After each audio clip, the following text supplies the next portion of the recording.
Welcome everyone to our presentation on the Polonsky Foundation Greek Manuscript Project. My name is Shaun Thompson.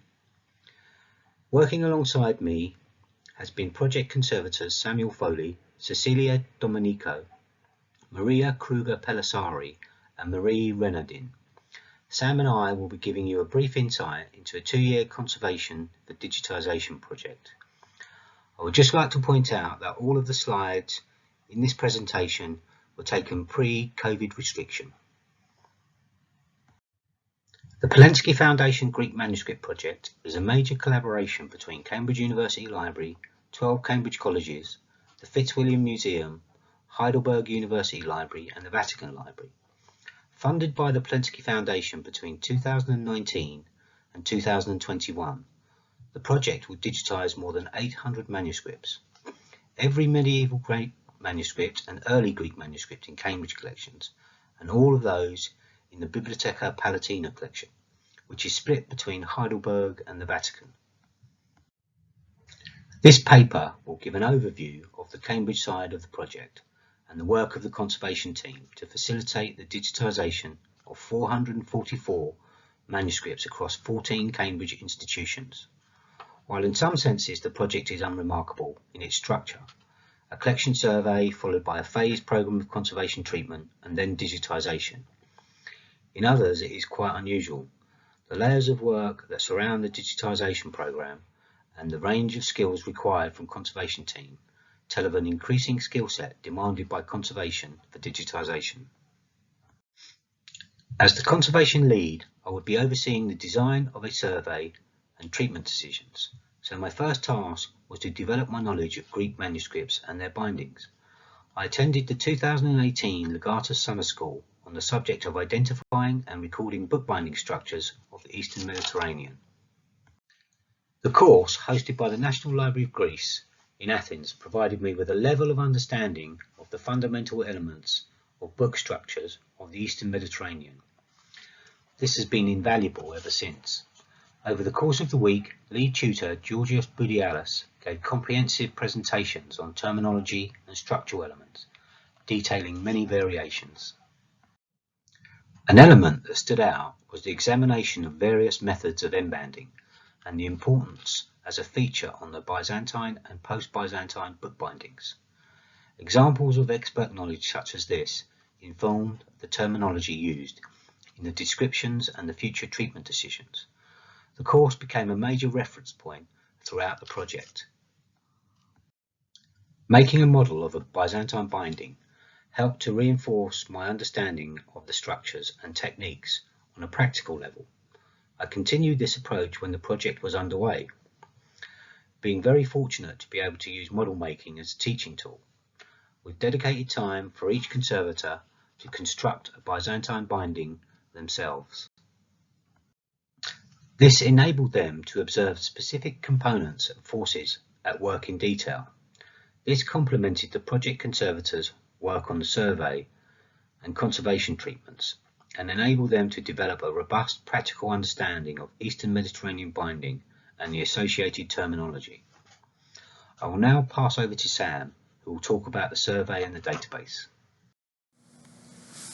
Thank you, Shaun.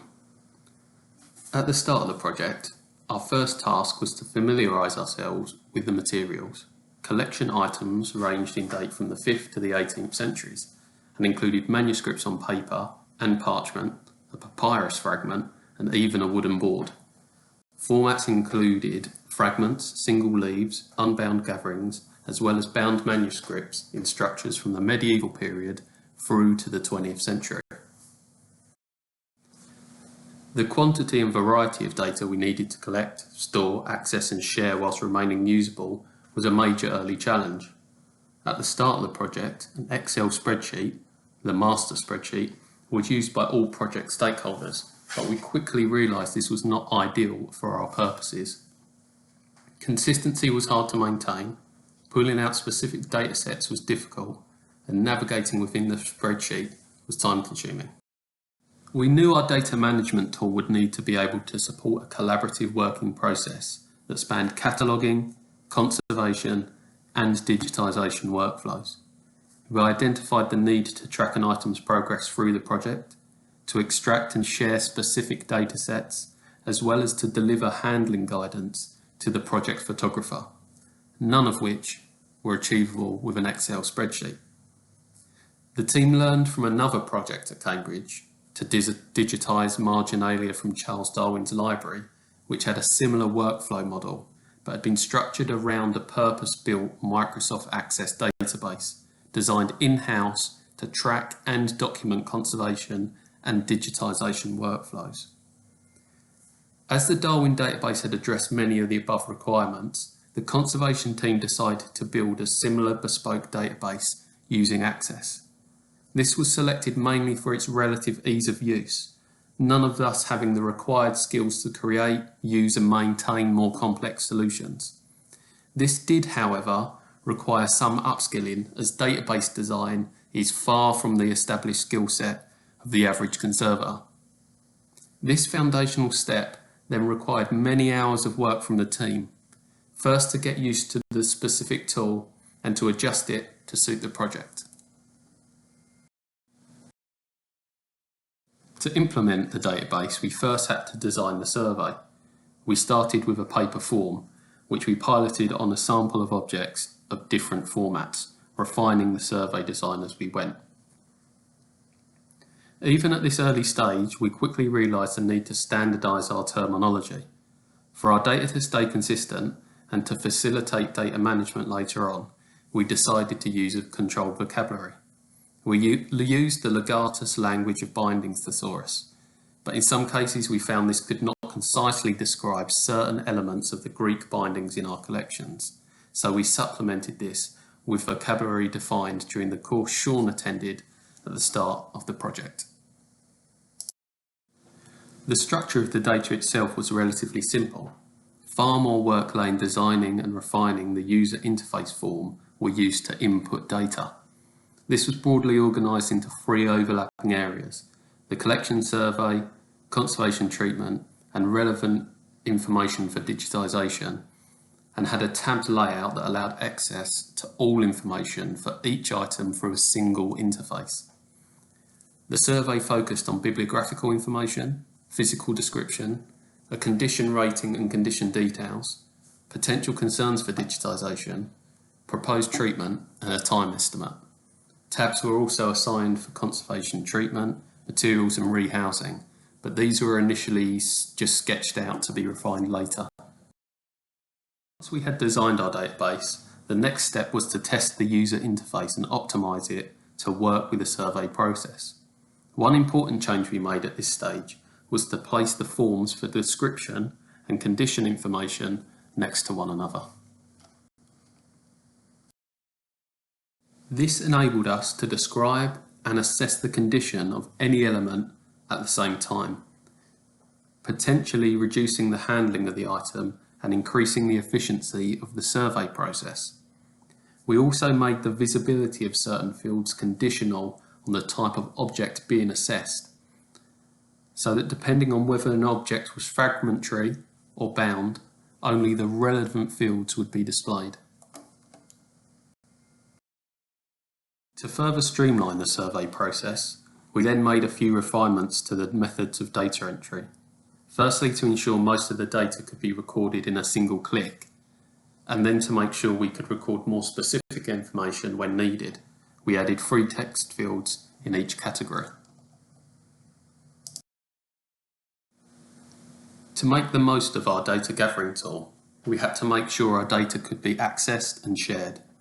Although an Access database can be set up for multiple users, it is not easily adapted for real-time collaborative working.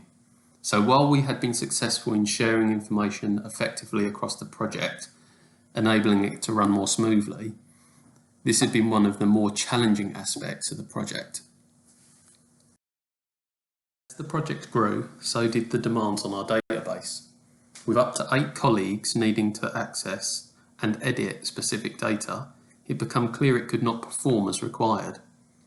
One of the shortcomings of Access is its instability if accessed by multiple users at once, a requirement we had not anticipated at the start of the project. While there may have been solutions to this problem, At this point, the limits of our knowledge of access had been reached. This prompted a return to the forerunner of the database, the master spreadsheet hosted on SharePoint, which supplemented the database with basic information for each manuscript, which could be shared and simultaneously edited across the project. The downside of this is when data is updated in the conservation database, it then must be manually updated in the master spreadsheet. With more knowledge, it would have been possible to link external data, but unfortunately these limitations happened because we were learning access, designing and implementing a database, and developing a workflow with photographers and cataloguers while the project was already underway. A lesson we can take away from this is that workflow and data management solutions need to be set up in advance of the project. One area where data sharing has functioned rather better is between the conservation team at Cambridge University Library and the 14 Cambridge institutions and multiple other stakeholders, including our colleagues in Heidelberg. As none of these stakeholders requires read-write access to our data, this aspect of the project has been much more straightforward. Data for periodic reports is generated automatically. Treatment proposals are created as automatic reports and exported as PDFs, ready to send to college librarians for approval. Then we have two options in place for treatment documentation, depending on the complexity of the treatment. A standard report, automatically generated from the database, or a standalone long-form report for the smaller number of items where in-depth treatment or research has been conducted. A treatment report is returned with each item. These can all be sent electronically or physically as each college desires.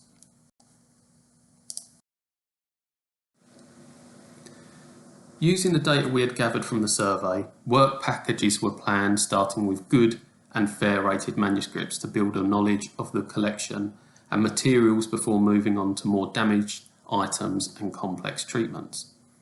Their short treatment times also allowed conservation to build a buffer, enabling us to move on to manuscripts whose required treatment time was more than their required digitisation time. The estimates provided during the survey helped conservation manage this. As we have progressed with conservation of the collections, we have realised how beneficial the time spent on a thorough survey has been for the treatment process. Conservators have confidence that all elements requiring stabilisation have been identified and allowed for within the schedule. Concise and clear information has also been used to communicate across the project, lending transparency and accountability to the conservation programme. More specifically, our ability to demonstrate we are using our time effectively and meeting project targets has in turn allowed us the time to complete exercises rarely seen in funded digitisation projects, such as the Greek-style model Shaun described earlier. Another element that has benefited in part from the project's efficiency, but is also testament to the value of the conservation programme for the profile of the project as a whole, is the in-depth conservation of some of our most unstable manuscripts, of which Shaun will now tell you more about. Several of the items surveyed were identified as being very unstable and clearly would require more extensive treatment. This presented itself as an opportunity to make greater impact on some of the most unstable items in the collection. In consultation with the project lead and cataloguers, a number of manuscripts were chosen. The choices were made not only on the condition of the artefact, but also the future use, storage and display conditions, aesthetic or historic content, predicted outcome of the treatment, and the time projected for treatment. We created a treatment proposal for each of the manuscripts, which were presented to Suzanne Paul, the project leader. To gain approval, we had to establish that concentrating our efforts on a few manuscripts would have benefits beyond just the repair, providing a CPD opportunity for the conservators, generating content for social media and becoming the focal point of an upcoming exhibition on the role of conservation in the project. A description of the treatment of these manuscripts could be a talk all on its own, so I'll focus briefly on one, DD.4.39, a 12th century Psalter that includes cantels and prayers. The manuscript was in a western binding covered in brown reversed tan skin. The parchment leaves were in very poor condition. No sewing structure remained, apart from some damaging helical spine fold repairs. There is evidence of past sewing preparations, both V-shaped and pierced, suggesting the manuscript had been bound multiple times. The most challenging aspect of the treatment was stabilizing the dehydrated parchment so it could be handled safely. After cleaning, the gatherings were gently humidified for a short time to allow it to become more supple. Repair was conducted using toned Japanese paper and wheat starch paste. Quarter-sawn hardwood boards were shaped in preparation for sewing. Following an Eastern Mediterranean tradition, the text block was resewn in two halves, each anchored to the boards and sewn with a loop stitch using the original V-cut sewing stations, before being joined using figure-of-8 hitches. A spine liner constructed from error linen, laminated with minigami paper using wheat starch paste, was then applied over the spine and extended onto the board sides. Due to the uneven nature of the text block, narrow squares were added to the boards. The Greek on 2 chords emband was adapted to provide adequate compensation for the squares, sewn with plain thread on chords and fixed to the board edge via drilled tunnels. Native dyed goatskin, loaded with wheat starch paste, was used to cover the book. A laminated joint, which forms part of the end leaves, was adhered to the inside of the board, which is an added mechanical connection from the text block to the board. The internal face of the board were then covered with board sheets made from heritage card and handmade paper. The result is a hybrid adaptation of Byzantine bookbinding tradition and modern conservation techniques, which is elegant and gives a harmonious balance to the Greek technique once more. The process has been described in far more detail on Cambridge University Library's Special Collections blog. Right from the start, it has been clear outreach and engagement were a very important element of the project for all stakeholders. This would include engagement with academic audiences through talks and conferences, like this one. Engagement with non-academic audiences has been far more difficult, but through the in-depth conservation projects and the development of specialist skills, the conservators have become a focus of an outreach plan, as transforming physical, unstable, untouchable objects into accessible, readable books is an immediate and tangible outcome for all audiences. By the end of the project, the work of the conservation program will have generated studio visits, short films, conference papers, practical workshops, and an online exhibition highlighting the role of conservation as part of the Ghost Words exhibition at the library, and not to mention a whole array of tweets, blogs, and Instagram posts. While it could be said that these outreach activities take up time and resources and represent yet another skill that conservation team have had to develop, they have brought many benefits to the project and to the broader conservation and collection care department. Promotion of the conservation team's expertise has increased its reputation with project leaders, funders, and beyond, and combined with the demonstrable success of the conservation program as a whole, from the survey right through to the digitisation, this workflow model will hopefully feed into future digitisation projects and aid in securing future funding for similar projects. In normal circumstances, the project would have been completed in February of 2021. Very fortunately, this project has been extended until August 2021. But with months of lockdown and reduced working hours, efficiencies have had to be made. Once again, the database was a vital tool, this time helping with identifying treatments to be revised, boxing to be outsourced, and managing a new workflow that respected social distancing. We are now working on some of the most unstable manuscripts within the University Library's collection, and experience gained on the project so far has been invaluable. More than ever, this highlights the layers of work that surround a digitisation programme and the breadth of skills required from the conservation team.